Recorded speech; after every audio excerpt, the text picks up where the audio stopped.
Hello bachcho, let's read this given question. So the given question says that given the equation of wave on string y is equals to 0.5 sine 5x minus 3t, where y and x are in meters and t is in second. The ratio of maximum speed of a particle to the speed of a wave is, and the given options are 1:1, 15:6 and 3:2 and the last option is 4:5.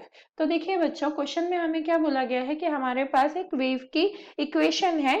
तो y is equals to 0.5 sin 5x minus 3t is representing wave equation और y और x क्या है, metres और time t seconds में है। तो हमें बोला गया है कि हमें फाइंड आउट करना है रेशो जो रिप्रेजेंट करेगा maximum speed of a particle by wave speed.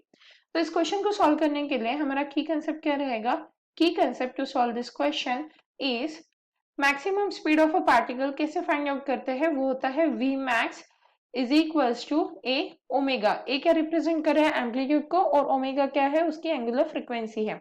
और वही जो स्पीड ऑफ अ वेव है वो कैसे कैलकुलेट किया जाता है, वो होता है हमारा simple v is equals to lambda by T. Lambda represent कर रहा है वेवलेंथ को, टी रिप्रेजेंट कर रहा है टाइम पीरियड को, या फिर ये t इंटू एफ के भी बराबर होता है, मतलब lambda into frequency.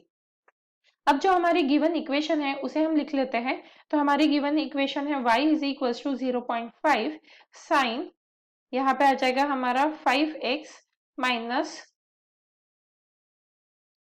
3t, 5x minus 3t। तो हम इसे कंपेयर कर लेते हैं हमारी जो स्टैंडर्ड इक्वेशन होती है इन जनरल। तो यहाँ पे आ जाएगा compare with y is equals to a sine, और यहाँ पे क्या आ जाएगा के एक्स माइनस ओमेगा टी से। तो अगर हम इसे कंपेयर करें तो मुझे कुछ चीजों की वैल्यूज, मतलब कुछ वैल्यूज मुझे पता चल रही है, तो वो लिख लेते हैं। फिर यहाँ से गिवन, मतलब ऑन कंपेयरिंग हमें मिल रहा है ये गिवन। तो ए की वैल्यू है 0.5, जिसे मैं लिख सकती हूँ 1/2। उसी के साथ मुझे के की वैल्यू मिल गई जो होता है ट्वाइस पाई बाय लैम्बडा के इक्वल, तो इसकी वैल्यू मिल गई है मुझे 5। और फिर ओमेगा की वैल्यू मिली है जो होती है 2 पाई एफ के बराबर, जिसकी value as per the comparison 3 है। तो इन सभी चीजों का यूज करते हुए हम इस इक्वेशन को सॉल्व कर सकते हैं। अब अगर मैं v max की वैल्यू फाइंड आउट करूं यहाँ पर, तो यहाँ पे हम सबसे पहले v max की वैल्यू फाइंड आउट कर लेते हैं। तो v max होता है हमारा a omega.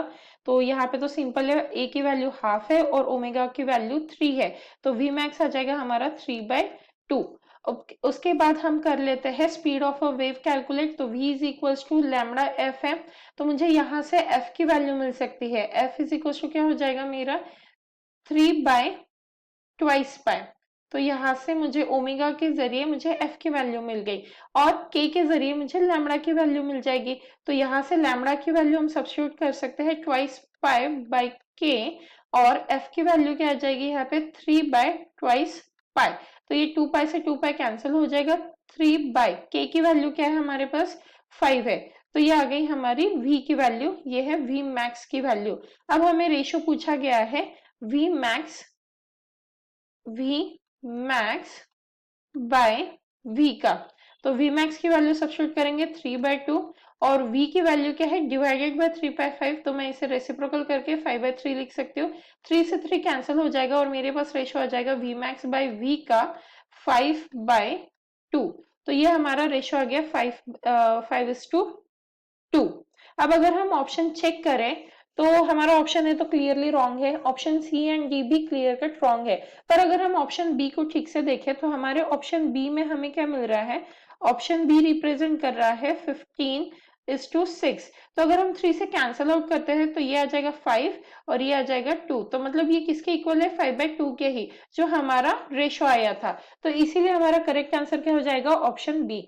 Hence the correct answer for the given question is option B. Hope you understood it well. Best of luck.